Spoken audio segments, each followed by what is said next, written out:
শাপলা ফুলের বড়া খেতে যতটা ভালো লাগে তার থেকে বেশি ভালো লাগে শাপলার বড়া খেতে। একটা দুটোতে মন ভরবে না, কিন্তু বেশি করে বানাতে হবে, না হলে ভাগে পাবেন না। আগেই বলে রাখলাম, এই শাপলার বড়া আপনি সকালের জলখাবারে বা সন্ধ্যার টিফিনে, গরম ভাতের ডালে যেভাবেই খাবেন সেভাবেই কিন্তু খেতে দুর্দান্তের হয়। এক কথায় অসাধারণ। সত্যি বলছি, গ্যারান্টি দিয়ে বলছি, এই শাপলার বড়া যে খাবে বারবার খেতে যাবে। শব্দটা শুনেই বুঝতে কতটা উপরে মুচমুচে হয়েছে, ভিতরটা দেখুন কতটা জুসি হয়েছে। আর কথা না বাড়িয়ে চলুন তাহলে শাপলার কাছে কিভাবে আমি বড়াটা বানিয়েছি দেখতে থাকুন। আশা করি ভীষণই ভালো লাগবে। নমস্কার বন্ধুরা, আমি শম্পার রান্নাঘরে নতুনদের স্বাগত জানিয়ে পুরনোদের অনেক অনেক ভালোবাসা দিয়ে নিয়ে এসেছি শাপলার বড়ার রেসিপি।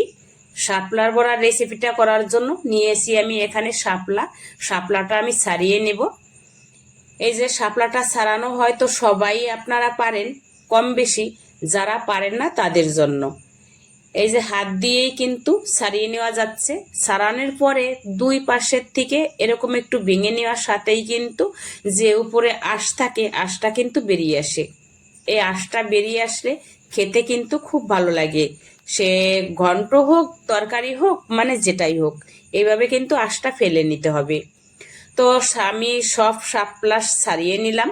আর এখন এই যে শাপলা কেটে নেব।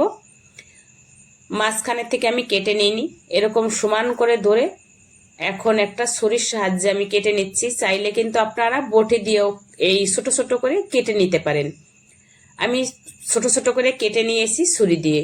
ছুরিতে আমার ভালো হচ্ছিল, তাই আমি ছুরিতে কেটে নিয়েছি।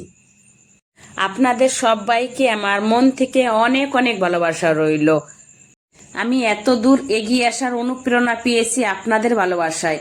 আজ যা কিছু হয়েছে আপনাদের ভালোবাসা, এই জন্য আপনাদের অনেক অনেক ধন্যবাদ জানাই। এভাবে ভালোবাসা দিয়ে আমার পাশে থাকুন।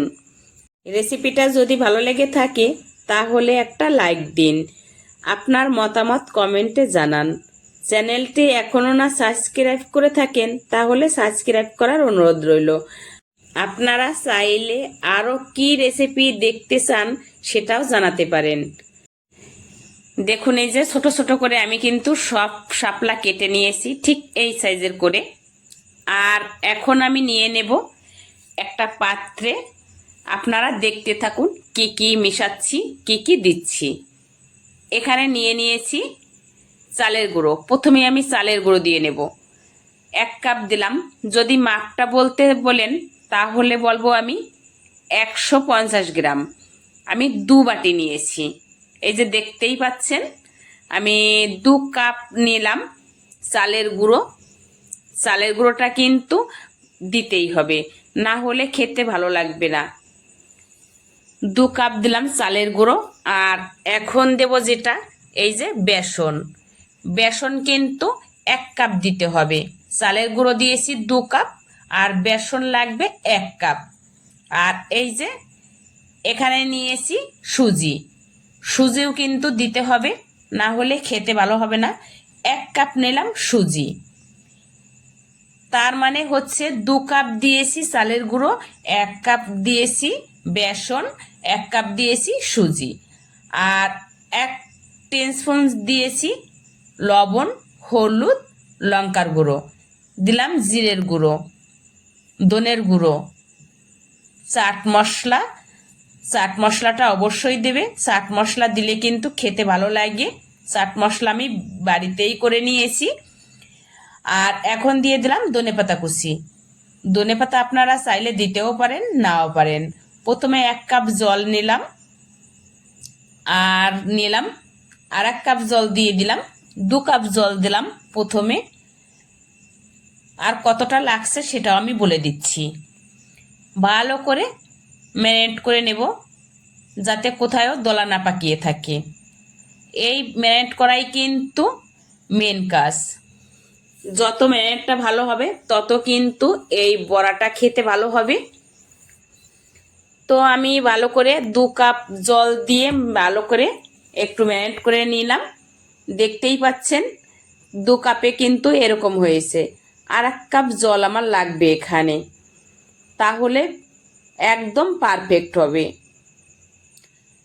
এই যে দেখতে পাচ্ছেন আর 1 কাপ জল দিয়ে দিলাম আমি। একটু কম রেখেছি, লাগে ওটা পরে দিয়ে দেব, সামান্য কম রেখেছিলাম।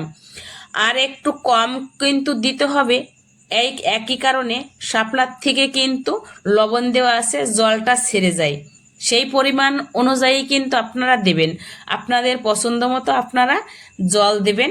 বা আমার কিন্তু এখানে 3 কাপ জল লেগেছে, এই কারণে আমার ঘনত্বটা ঠিক এরকম হয়েছে, দেখতে পাচ্ছেন। এর থেকে বেশি পাতলা করা কোনো দরকার নেই, পাতলা করলে এর থেকে বেশি কিন্তু শাপলার থেকে আবার জল ছেড়ে দেয়, কারণ লবণ আমার আগেই দেওয়া আছে।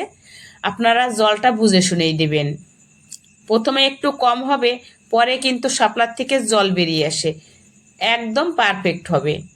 এই যে ঠিক এরকম রয়েছে। তো এখন দিয়ে দেবো আমি শাপলা। শাপলাটাও কিন্তু আমার কোনো মাপ নেই, ছোট থালার 1 থালা শাপলা নিয়েছিলাম, সেই পরিমাণ অনুযায়ী কিন্তু আমি দিয়েছি। আপনারা আপনাদের পরিমাণ মতো একটা মাপ করে নেবেন, তাহলেই হবে। তো দিয়ে দিলাম সব শাপলা আমি এখানে, আবারও ভালো করে একটু মিশিয়ে নেব, যতক্ষণ না হয় সবটার সাথে আমার মিলেমিশে একাকার না হচ্ছে ততক্ষণ আমি একটু মিলিয়ে নিচ্ছি। তো এই যে দেখতেই পাচ্ছেন এখন কিন্তু হয়ে গেছে। এখন চলুন ভাজা শুরু করি, খাওয়ার পালা। কড়াইয়ে আমি আগেই বসিয়ে দিয়েছিলাম তেল গরম, আর এখন দিয়ে দেব বড়া।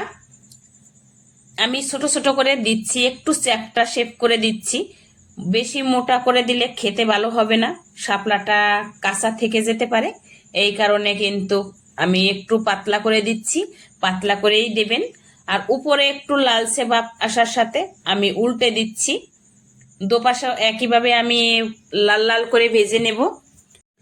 আশা করি আজকের রেসিপিটা আপনাদের অনেক ভালো লেগেছে, আপনারা এটি বাড়িতে অবশ্যই তৈরি করে উপভোগ করবেন। বর্ষার শাপলা কিন্তু এখনো অনেক দিন অবধি পাওয়া যাবে বাজারে, বাজারে থাকতে থাকতে এখনো যদি আপনারা রেসিপিটা না করে থাকেন, এই রেসিপিটা করে খেয়ে জানাবেন কেমন হলো। যারা এই শাপলার বড়া বা পকোড়া বানিয়েছেন তারা দেখেন, আর যারা বানাননি তারা এক্ষুনি ট্রাই করুন, শব্দ শুনেই বুঝতে পারছেন কতটা মুচমুচে হয়েছে আর ক্রিসপি হয়েছে, খেতে দারুণ লাগে। কিছুদিন ভিডিও আমি আপলোড করতে পারি, এখনো শরীরটা অনেকটাই খারাপ, গলার ভয়েসে আপনারা বুঝতে পারছেন। এরপরও আমি আপনাদের ভালোবাসায় সামনে এগিয়ে যেতে চাই, আপনাদের সবাইকে ভালোবেসে। কতটা লোভনীয় হয়েছে দেখুন তো, দেখেই খেতে ইচ্ছে করছে, তাই না বলুন? সত্যি একাই কিন্তু আমি 4-5টা বড়া খেয়ে নিয়েছিলাম, সাথে আর কিচ্ছু লাগেনি, পরে আবার সবাইকে বানিয়ে দিয়েছিলাম, এতটাই লোভনীয় হয়েছিল খেতে। এই শাপলার বড়া যে না খেয়েছে সে মিস করবে, আর যে খাবে বারবার খেতে চাবে। আজকের মতে ভিডিওটা এখানেই শেষ করছি, আবার দেখা হবে নতুন কোনো ব্লগ ভিডিওতে বা ভিডিওতে। ততক্ষণ সবাই ভালো থাকুন, সুস্থ থাকুন, ধন্যবাদ, আবার দেখা হবে।